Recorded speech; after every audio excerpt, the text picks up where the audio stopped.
بسم اللہ الرحمن الرحیم۔ السلام علیکم میرے پیارے دوستو آج ہم آپ کو حضرت صالح علیہ السلام اور اس کے اونٹنی کے بارے میں بتانے والے ہیں۔ اس واقعے میں یہ بتائی جائے گی کہ حضرت صالح کے اونٹنی کے ساتھ لوگوں نے کیا سلوک کیا۔ جب اللہ رب العالمین نے ان کو اونٹنی عطا کیا تو لوگ دیکھ کر اس کے اونٹنی کے بارے میں کیا کہا، رب العالمین نے ان لوگوں کے ساتھ کیا سلوک کیا۔ دوستو، اور یہ کافر جو اپنے آپ کو بڑا سمجھتے تھے، حضرت صالح علیہ السلام کو قتل کرنے کا منصوبہ بنا لیا تھا، پھر اللہ نے ان کے ساتھ کیا حرکت کی، ان ساری چیزوں کے بارے میں بتائی جائے گی۔ دوستو بس آپ سے اتنی گزارش ہے کہ آپ اس ویڈیو کو شروع سے لے کر آخر تک ضرور دیکھیے گا۔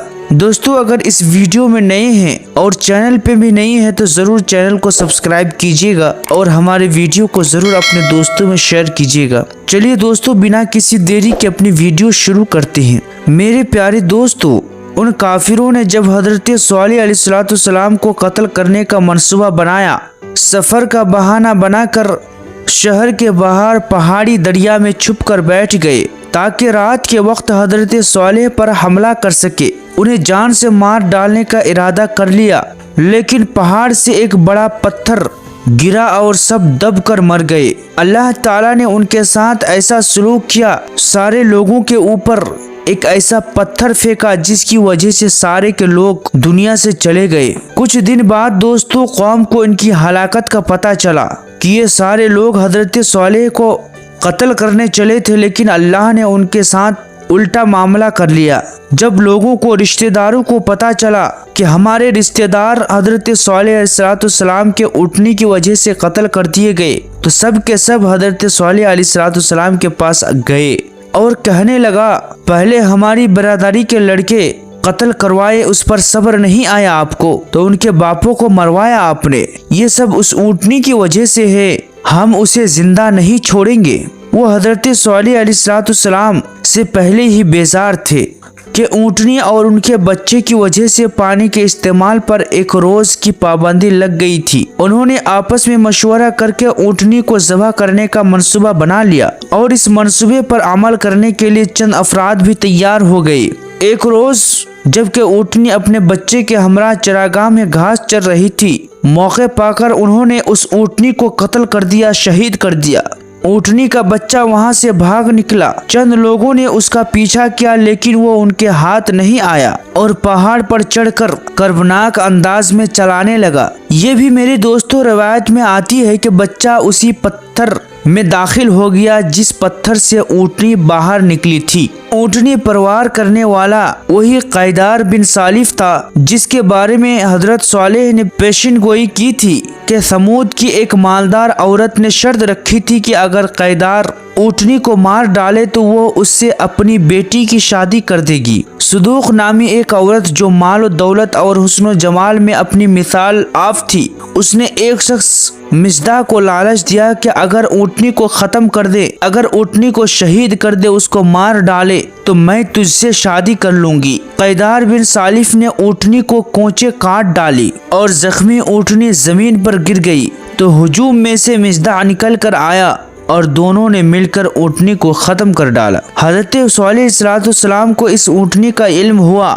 تو انہیں بے حد افسوس ہوا۔ انہوں نے نافرمان قوم کو مخاطب کر کے کہا، تم لوگ اپنے وعدے سے پھر گئے ہو، غصہ اور انتقام کے جذبے نے تمہیں اندھا کر دیا ہے، تم لوگوں نے اللہ کے حکم کی صریح خلاف ورزی کیا ہے، اللہ کے حکم کو نہیں مانا ہے۔ اگر تم لوگ ایسے کرو گے تو اللہ تمہیں ایسا عذاب دے گا، ایسا اللہ کا عذاب آئے گا ان نافرمانوں پر، تم لوگ اس عذاب کو نہیں سہ پاؤ گے۔ پھر انہوں نے اونٹنی کی کونچے کاٹ دی اور اپنے رب کے حکم سے سرتابی کی اور بول اٹھے، صالح اگر تم خدا کے نیک بندے ہو تو اس عذاب ہم پر لے کر آؤ جس سے ہمیں ڈراتے ہو، اگر تم اللہ کے نبی ہو، تم اپنے آپ کو اللہ والے سمجھتے ہو تو تم اس عذاب کو لے کر آؤ میرے سامنے، میرے اوپر، جس عذاب کا تم ہم سے وعدہ کرتے ہو۔ معجزے سے ظاہر ہونے والی اونٹنی کو ہلاک کرنے کے بعد ندامت اور شرمساری کے بجائے مفسدین بحث کرنے لگے۔ وہ جواز میں طرح طرح کی دلیلیں دیتے تھے۔ حضرت صالح نے نافرمان اور وعدہ خلاف قوم کے لیے بارگاہ الہی سے دعا کی، اے میرے پروردگار، جو تو سارے جہاں کا رب ہے، تو ہر چیز پر قادر ہے، تو دلوں کی بھید کو جاننے والا ہے، اے میرے اللہ، اے رب العالمین، ان لوگوں نے میری تکذیب کی، مجھے جھٹلایا، میری ہر بات کو انکار کیا۔ اے اللہ، تو نے مجھے نبی بنا کر بھیجا تھا، لیکن ان ظالموں نے، ان کافروں نے مجھے نبی نہیں مانا۔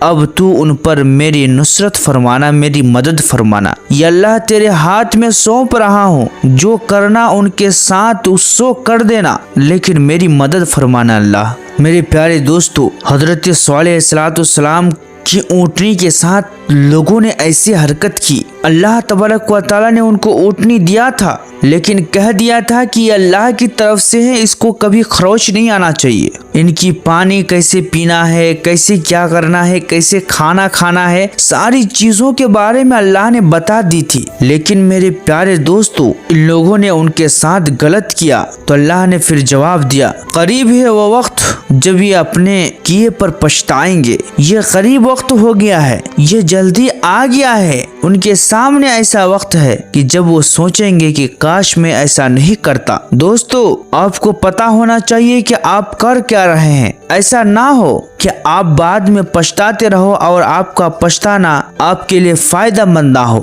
اسی لیے یہ جو قوم تھی حضرت صالح علیہ السلام کی، یہ وہی کرنے جا رہے ہیں کہ ان کے کرتوتوں کی وجہ سے وہ بعد میں پچھتائیں گے۔ حضرت صالح نے نافرمان قوم کو بتا دیا کہ اب مہلت ختم ہو گئی، تمہیں وقت دینا تھا، میں نے وقت دیا، تمہیں انتظار کرنا تھا، میں نے انتظار کروائی، تمہیں نشانی چاہیے تھی، میں نے تمہارے سامنے نشانی کو بھی لے کر آیا، لیکن اب تمہارے پاس ٹائم نہیں بچا، تمہارا وقت ختم ہو گیا۔ اللہ رب العالمین تمہیں اس دنیا سے تہس نہس کرنے والا ہے۔ اللہ تعالیٰ تم کو اس دنیا سے وہ دنیا بھیجنے والا ہے جو ہمیشگی دنیا ہے، جو دائمی دنیا ہے۔ تب کہا کہ برت لو اپنے گھر میں 3 دن، یہ وعدہ ہے، یہ کبھی جھوٹا نہ ہوگا۔ کون کہا؟ حضرت صالح نے اپنی قوم سے فرمایا کہ اے لوگو، بس 3 دن کا ٹائم دے جاتا ہے آپ کو، جو انجوائے کرنا ہے، جو مستی کرنی ہے، آپ خود اپنے ساتھ، اپنے فیملی کے ساتھ، اپنے پریوار کے ساتھ کر لو۔ 3 دن کے بعد آپ کو 1 سیکنڈ کی مہلت نہیں دی جائے گی۔ دوستو، یہ لوگ پھر بھی نہیں مانے،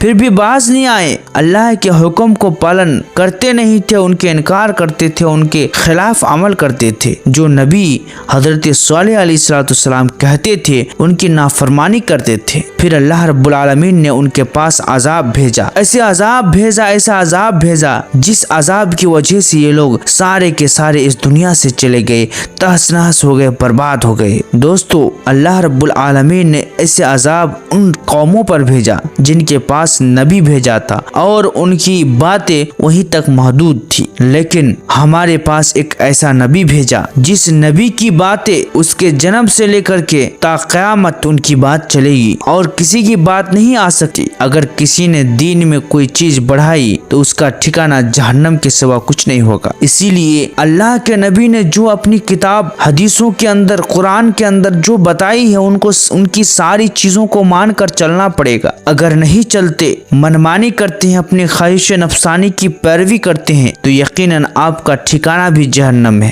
ہو سکتا ہے کہ اللہ تعالیٰ آپ کو اس دنیا میں اس کا عذاب دے دے، لیکن اس دنیا کا عذاب اور آخرت کے عذاب، ان عذابوں میں آسمان اور زمین کا فرق ہے۔ دنیا کے عذاب آسمان کے، آخرت کے عذاب سے بہت ہی ہلکا ہے۔ اسی لیے میرے پیارے دوستو، آپ سے بس اتنا ہی گزارش کروں گا کہ آپ دنیا کی ساری چیزوں کو برداشت کر لے، دنیا کی ساری تکلیفوں کو برداشت کر لے، ساری غصاؤں کو، جتنی ساری چیزیں تکلیفیں پہنچتی ہیں ان کو برداشت کر کے زندگی گزار لے، کیونکہ آخرت کے مقابلے میں یہ دنیا کی تکلیفیں ایک دم ہلکا ہے، 0 برابر ہے۔ اگر اس کو برداشت نہیں کر پائیں گے تو یقیناً آپ آخرت کے عذاب کو نہیں برداشت کر سکتے ہیں۔ اسی لیے آپ سے گزارش کروں گا کہ نبی صلی اللہ علیہ وسلم نے ہمارے پاس جو کتابیں لائی ہیں ان کو مان کر اپنی زندگی گزارے، اور جو نبی صلی اللہ علیہ وسلم نے اپنی حدیثوں کے اندر بتائی ہے